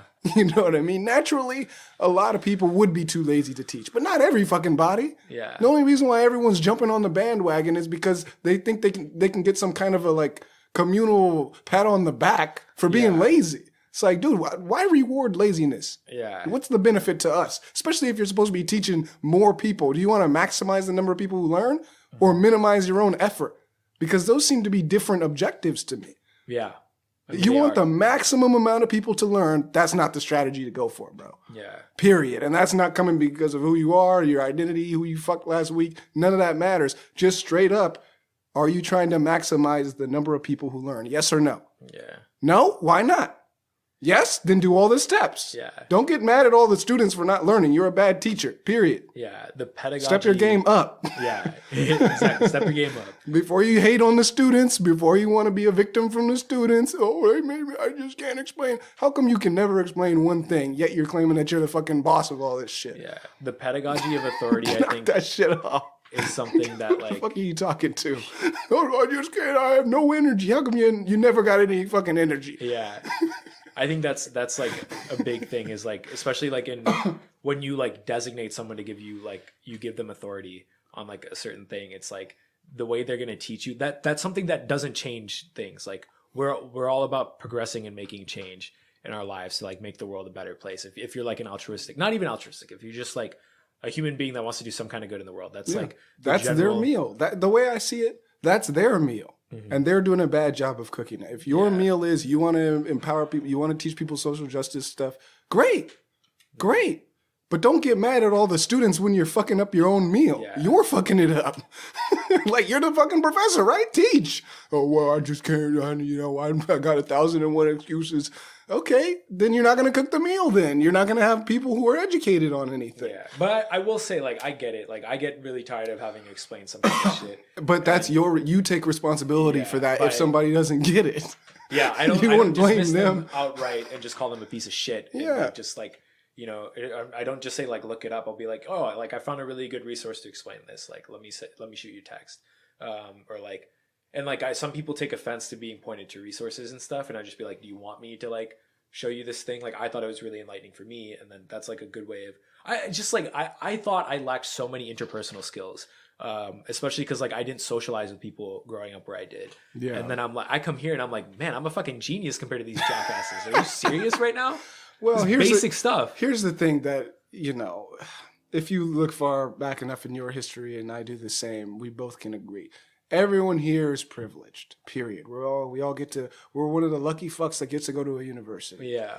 Period. We're not dead because some racist chopped off our heads when we were kids. I didn't die in jail. You know what I mean? Yeah. We're lucky already. So as soon as people come up with the lazy argument, oh, well, I just can't do anything. Oh, I'm just so oppressed. I'm just can't, nothing. I can't do shit. I basically can't do shit. It's like, okay, then don't do shit. Yeah. But don't say that you're the shit and then not do shit. And that's how the Be the shit or don't be the shit. You want to be the shit? Be the shit. Be the dopest social whatever you want to fucking be. Great. Or don't do that. But it's your choice. If you don't put in the work, shut the fuck up. If you put in the work, great. You can talk all the shit you want because guess what? That's your meal. I don't even want to do that shit. Yeah. I just want you to be the best you can be or stay out of my ear. And that's not unreasonable. You don't hear me going around talking about I write poetry almost every day.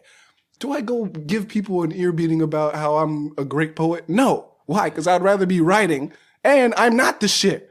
Yeah. And people will do that, yo. They'll be like, oh, like I remember like I think like a lot of people are like a lot of men particularly expect like some kind of praise when they do things the right way or whatever. And it's like, I think this conversation happens all the time, but it's such a real thing, man. And it's like so fucking weird to like expect to be like patted on the back. It's like, are you a child now? Do you need encouragement to be a decent person? And if you're enjoying it, if it's actually fulfilling, then that's the fulfillment. Yeah. Right. I mean, it's teaching. I like tutoring statistics, even though I didn't take the class, because it's fulfilling when somebody's eyes light up or they understand standard deviation, even though I've been trying to beat it into them for weeks. Yeah. Because that isn't a human experience that I look forward to, and it's refreshing, and it brings hope. That is the prize, not some asshole. Oh yeah, good job tutoring, or even the fucking grade. Fuck the grade. I even told this chick, she was like, "Oh yeah, what grade do you think I need an A to get into UCLA?" I said, first of all, you're not getting into UCLA. Second of all, you're probably going to get a C at best. Yeah. She ended up getting the A.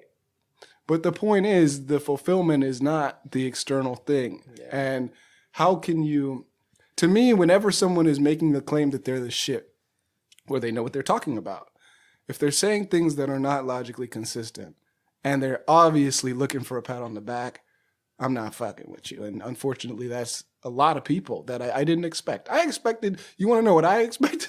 What? Coming from the fucking halfway house, people were doing meth. Well, they weren't doing meth. One guy did heroin. Is that I expected like a hippie environment where it was all peace and love. And what I found was people were power hungry. Yeah, hippies are power hungry, man. I don't know. I don't think so. I feel like here, it's not true hippies. It's people who just care about power. There's more of a hipster vibe here than hippies, I would say. Davis is just full of a bunch of weird fuckers. But here, specifically, the domes, people aren't even about that hippie shit. They're about that fuck you shit. They're like they want to break people down. Yeah. And I'm like, why would you want to break anybody down? I don't understand that. Bro, I'm so sorry I got you into this. Like, no, it's fine. I thought the domes were so like No. I love it. I like it. Even as the banished fucking worst domie, I still like it. I'm just saying that's one of the interesting things that I've over my like 2-quarter analysis. It's like, man, wait a minute. People really are not on that hippie shit. A few people did shrooms at the beginning and they, threw me for a spin. But other than that, the peace and love shit comes to an end real quick as soon as they start getting into the pronouns, they start getting into the intersectionality debates. Yeah. And you're like, man, this is all identity in politics, man. It's not really, I don't see much progress coming from this school of thought, but I could be wrong. And I hope I'm wrong. I hope that I'm misjudging everybody's character and I'm the asshole and I fucked everything up and my analysis sucks. Sadly, and I don't know what I'm talking about. But from where I'm standing now, it seems like a whole bunch of people are on some sheep shit. Yeah. And I'm happy that I'm in the situation I'm in and I get to do whatever the fuck I want. I feel like I've earned it. Yeah, I'm almost sad I'm resonating with a lot of the stuff you're saying because that just basically proves it is like your analysis is not incorrect. It's kind of true and it's sad. Well, it's evidence-based. Yeah, it's evidence. Speaking of which, some improvements. Here's what I think. Randomization in the housing. Mm-hmm. I really don't like people choosing who comes in. I think that's sorority shit, and I don't think it's principled. I think you should have everyone who meets the cut, and then it should be completely random from there. What do you think? as far as choosing new applicants? Because I saw some niggas get blocked, and I thought, this is fucking disgusting. Dude, blocking is stupid. Blocking, especially in the case of applications, is really fucked up. Yeah. Because for people who don't know, blocking is everybody has veto power. Yeah. So when it comes to making big decisions, like are we going to buy a new barn, it kind of makes a little sense barely. Yeah. But when it comes to housing, you're literally saying this person can't live here. One person. One person can make And a everybody, decision. and you know what's fucked up? The top 3 people that the community decided we all wanted all got blocked. The top people. It would be one thing if it was the bottom person that wasn't going to make it anyway just off of Right. competition alone. These are the people that everybody wanted. One person changes their fate. You can't fucking live here. Why? Because one guy didn't like you, one asshole chick didn't like you, and they don't even have to give a reason why. Yeah, I disagree with you on the randomization part of it, but I do Yeah, think why blocking not? blocking is just like something that needs to be wielded with a lot more sincerity and like Yeah. gravity than I think most people will lend to. And I think there is a way of like deciding applicants where it's not like such a like. Here's what I think. I think the best voting situation that we had was everyone submits their application. We all read it. We give each person 1 minute to discuss like the pros and cons of it and not to play off other people's ideas. Everyone just says what they need to say. And if someone has an issue and they have to veto, they have to explain it. They have to. Like, you can't just say like, I'm vetoing this person. I don't care to explain why. You're not allowed to do that. And then if you do, if there is a veto, you're allowed to discuss it between one another. And I think the best way to improve on that, because this is something that actually happened for like at least a quarter or two, and I was very happy with that. Meetings weren't like 3 hours long because we weren't debating the merits of like giving this person housing over another person. That's just fucking This is fucked up. fucked up. Yeah, you're playing with some people's like lives and like, I need to live. Fuck you. We're better than you. Fuck you. so I think when you block someone, you should be able to give that person a chance to like not petition maybe, but just like maybe make amends to the person that like they've wronged in some way, or like prove to the community that that's not going to be an issue in some way. But some people feel uncomfortable by that. Like if someone gets offended that this is being brought up and they're like just dismiss it, like this is not a real thing, like why are you bringing this up? Like I think that's something the community has to be brave enough to just take a chance on and be like, look, if you're getting blocked, we have to be able to explain to you that happened, and you need to be able to explain to us like why you think that was and how you don't think that's going to be a problem. That's the fairest way to do it in my eyes. I agree. Why not randomization? So randomization, I think, takes out like a lot of things. Like now I live in Turtle House, which if y'all don't know, Turtle House is like kind of the quintessential Davis experience out here. Like it is What? a co-op. I'm just saying that because I want to rep hard. I really like the space a lot. Turtle Is it House- easy to get in? I should apply to Turtle House. Yeah, man. I think get you'd be a blocked. good fit there. I think I'll be blocked, to be honest. no. I'll do it for fun. No, just you should come around the house with me more and hang out. Like, you'll get to meet people and you'll get to know if you want to stay here and come to the parties. I think I invited you to one or Yeah, two. but at this point, Yeah, they're going to have me thrown out. yeah, man. I'm the worst dummy. You're the worst, don't we? And I didn't even do anything wrong. Well, so here, like Turtle House, I think the thing that I appreciate the most about the community and the culture there is like everyone tries to keep it as real as possible. Like there's no bullshit. Like everyone doesn't try and like I mean, there are certain times when you like prance around things, but like at some point of the process or another, someone will call it out as it is and just like we'll move on from there. It's like a reset button. That's something I've never experienced in any of the other co-op situations, whether I lived at them or not. And Turtle House is not part of SCHA, but they operate under like similar guiding principles. I think their community values are less solidified because it's a space for like creatives, and it is also low income housing in some ways. Oh, it's a space for creatives? Yeah, like there's so many artists, like musicians, and like there's like people like me. Like I'm more of like a handy person and a gardener. Like there's people like me too that aren't like I guess I am a musician, sorry, but there are people that have no musical or artistic talent, for lack of a better way of saying it, and they're a part of the space and equally as important and valid to like the culture that exists there. Like I think in that circumstance, everyone feels like loved and connected to one another because of like how genuine your interactions are, versus like when it doesn't exist, you don't really have a sense of your identity. So like Turtle House supplants the need for like committees and being like responsible for this part of the house and all that stuff by like having a very cohesive social structure. Like you always invite people out to what you're doing.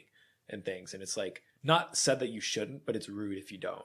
And I think that's good. That's a really healthy way to live with people and like really get to know them and learn from them, versus, you know, just like the applicant process and like shutting people out or just playing to people's sensitivities. It's never a game that anyone can win. I'm going to go over some housing stuff over this break. But I actually got really good recommendations for Turtle before. I thought you weren't even in Davis, first of all. But before Sada came to visit, before I learned you were not only in Davis but in Turtle, and also that was the first day I ever knew where Turtle House was because I looked it up online and saw the little turtle, and then walked by, and then I was like, oh, this is Turtle House. Yeah, I moved in under some very unfortunate circumstances. Like, I kind of blame myself for the predicament that I got myself in. Like I was not in like a healthy mental state, and I made a decision, and then like I didn't have like a house for a while, and then when I applied, like I had always wanted to live at Turtle. I didn't think it was like the best fit for me, and then after having been there, I felt so accepted, like for the first time, and really like I felt like the vibe to like I wanted to host parties again, and I wanted to like be myself, and I wanted to dance. Like there was just like it felt great, you know. But when I was living at Pierce, I think like we talked about, like I had some issues with the house. I thought it was worth it because there are ways to like change the way things go and like how they are. And I genuinely believed in that potential, and I was wrong. Like that ended up not being a thing. And I had to leave because of how horrible I thought certain people were. And you know what's funny? The similar thing happened. So like in Pierce, someone got accused of like some really abusive stuff, both like, you know, sexual assault and just like abusing that person repeatedly and like trying to silence them, or like, you know, like whenever they would show up to like events and stuff, they would like constantly be around them so that they wouldn't like talk shit or talk smack and stuff. It was like really creepy. And that person was the most problematic person in the entire house. Like they were the people that played the victim card and like leveraged every situation, had a super huge ego, and like you know, just like not a very not good person overall, I will say. Yeah. And when we found out all this stuff, this was after I left, I was like, wow, like trash begets trash. Like the people that fucked with this dude are all gone now. And like we all found out they're not very good people. And then like this person ended up being like the common link, because it's just like, you know, I feel like garbage is kind of a magnet sometimes. And like, that was like, not to call that person garbage. I think like, it's just like, the bullshit that they brought to the space kind of, it just like attracted, you know, to itself. And if you have really principled people, they will expose the people who aren't principled. Yeah. So one of the strategies is you just get a bunch of people who also are just as shady, and then everybody it kind of normalizes the bad behavior from a few people. Because as soon as you have one person that says, hey, I don't agree with that, and these are the reasons why I don't agree with that, then basically the safest move is to get that person out of there. Yeah. If you want to maintain power. Can I defend the randomization? This is I mean, I think it should be a step. It should be one step in the process. Sure, yeah. So after the first filter and everybody's qualified, let's say there's like a large, let's say there are more applicants than spaces, then perhaps the randomization would be a fair way of saying who deserves, you know, whatever space, because you don't really know these people, right? Yeah. Yeah. In the domes, this is the case. It's like some outrageous number of applications for 26 spots. And I mean, really, you don't know who's staying, who's leaving, but it might turn out that there's only 7 new spots and everybody renews their lease. So how do you know exactly which one of the best should deserve to go there? Yeah, I think the way you posited it to me is really healthy, and I think that's just like a matter of preference, like whether or not you would want to include that is like, if people are happy with it, that's something I feel like is still fair and like a good way to seek, especially for like such a huge place like this. Like, it's very hard to like meet consensus all the time, 26 times, you know? Yeah, and. How do you choose the top 5 out of 500? Yeah, because I always still feel weird about like denying someone space versus another person. It just feels wrong in a lot of ways. It is wrong because we have implicit bias. Yeah. See, this is something. So I took a psychology class this quarter, And one of the things I realized that really solidified my current view of like the hippie, the fact that it's actually about power through identity more than it is about solving problems related to oppression. Yeah. If you want to solve the problems related to oppression, implicit bias should be at the center of your strategy, in my view. Why? What is implicit bias? It's not saying what you think you know about yourself. It's saying this is what you think, and you don't even know you think this. Yeah. To me, that's that is the heart of progress in the next X amount of years when it comes to equality. Is we have to recognize that as human beings, we grew up in a particular environment. We're primed. We're manipulated psychologically to such an extent that even when we consciously feel like we've reached a point where, okay, I'm safe enough for a safe space, which everyone who applied here must think.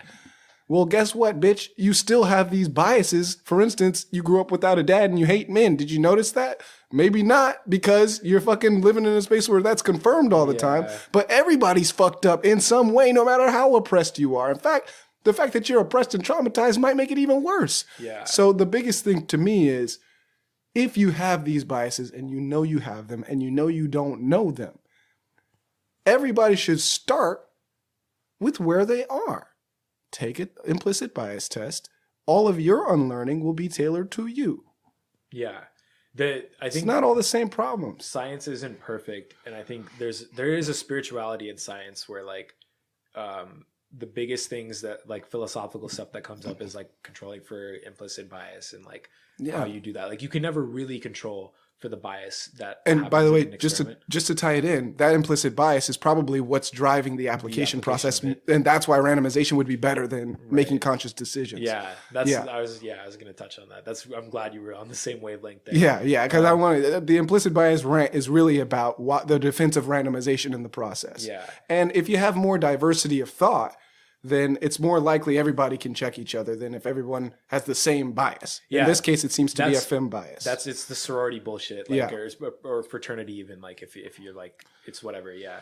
I think I am a big fan of being able to like solidify how people feel as like how comfortable people feel with like the gender ratio. Like I think if people like feel affirmed by having more people of their similar identity in a space, that's a valid argument, but it is very important, like in a space of growth and knowledge, to like be able to check your own paradigm and understanding of like the world by having someone that has different experiences than you, and like having like,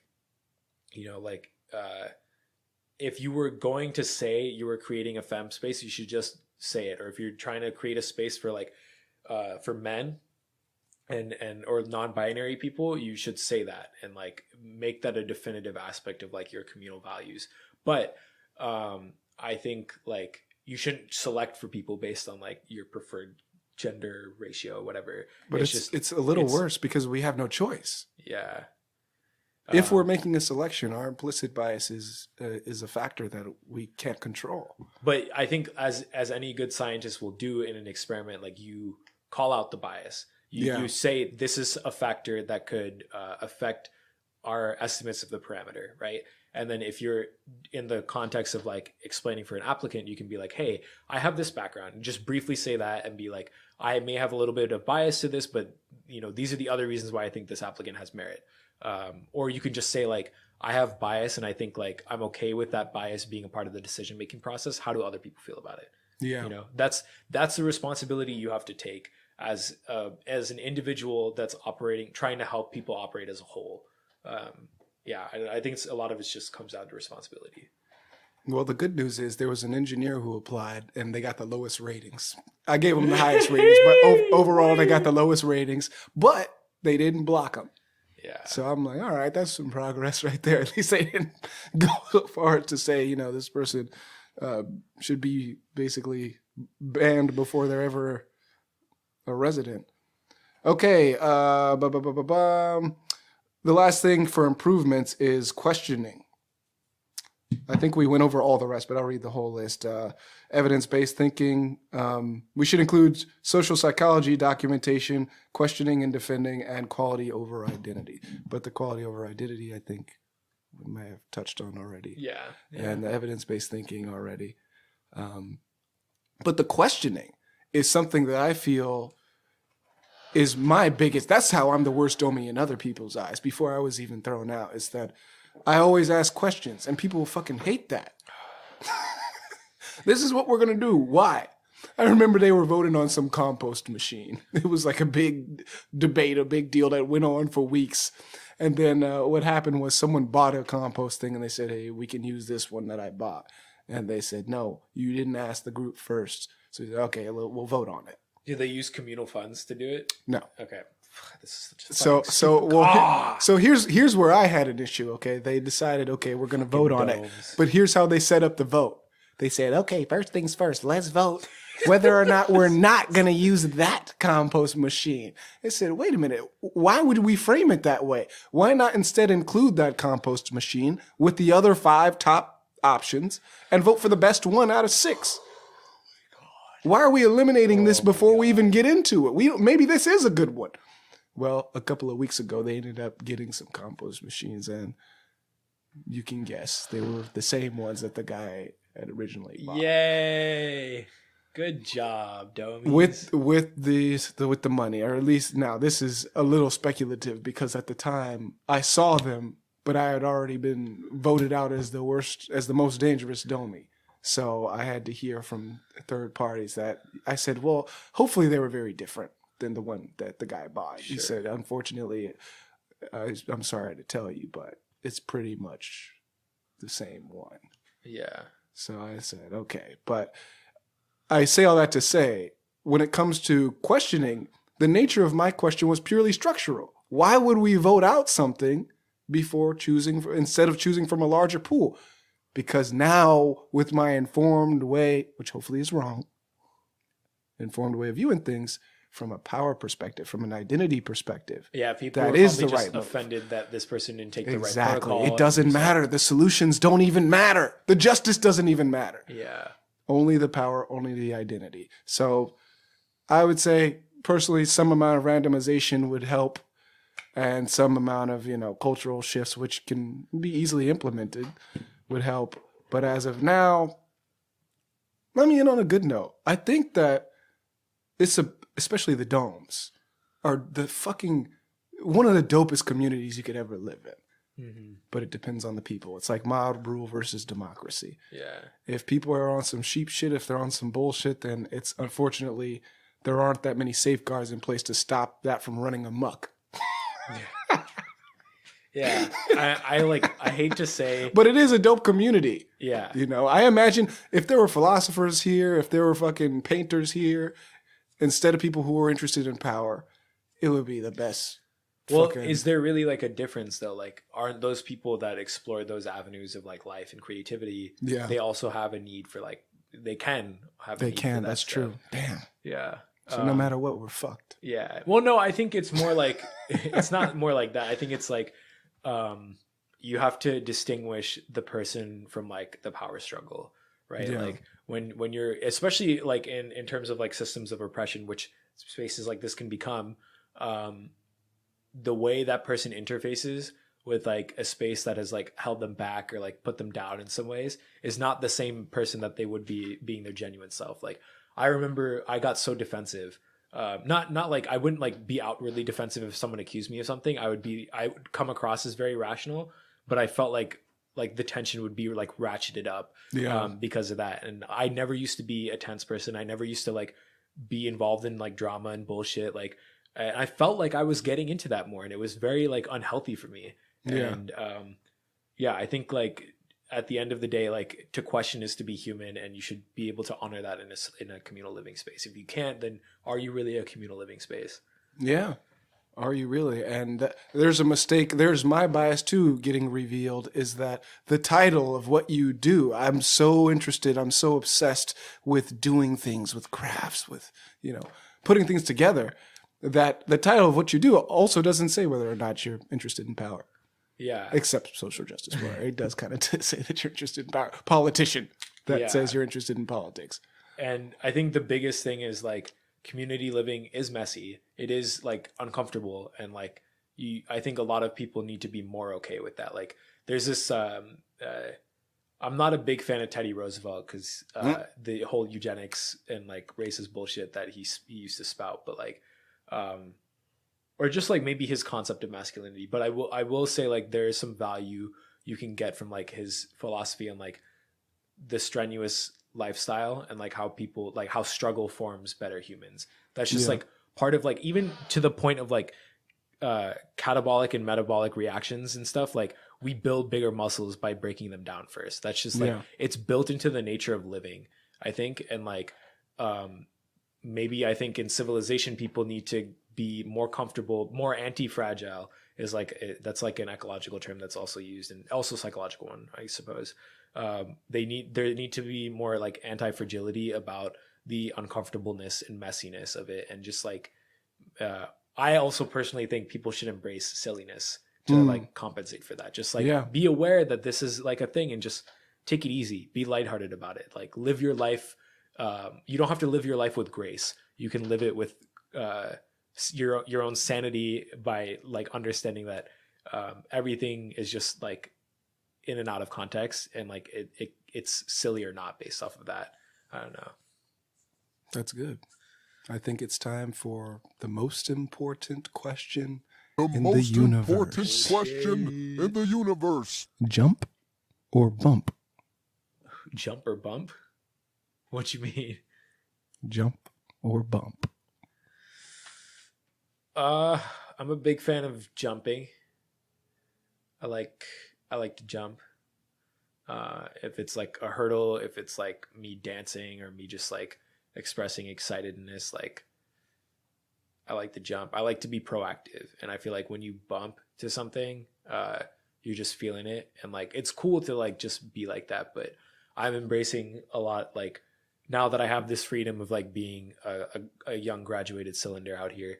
Like That's I can right. be, I'm not just constrained to volumetric analysis. I can do whatever the fuck I want, and I can be happy with like being more proactive about doing the things I want to do instead of like letting a system just force things on me. You know, That's right. it's freeing. Also, you want to be proactive because you're a cisgendered male. So, Oh right, yeah, forgot so about you have that. to remember that. Well, that's everything. Thank you for your time. Thanks, and, man. Yeah, you know, for the chefs, keep cooking. yeah, man.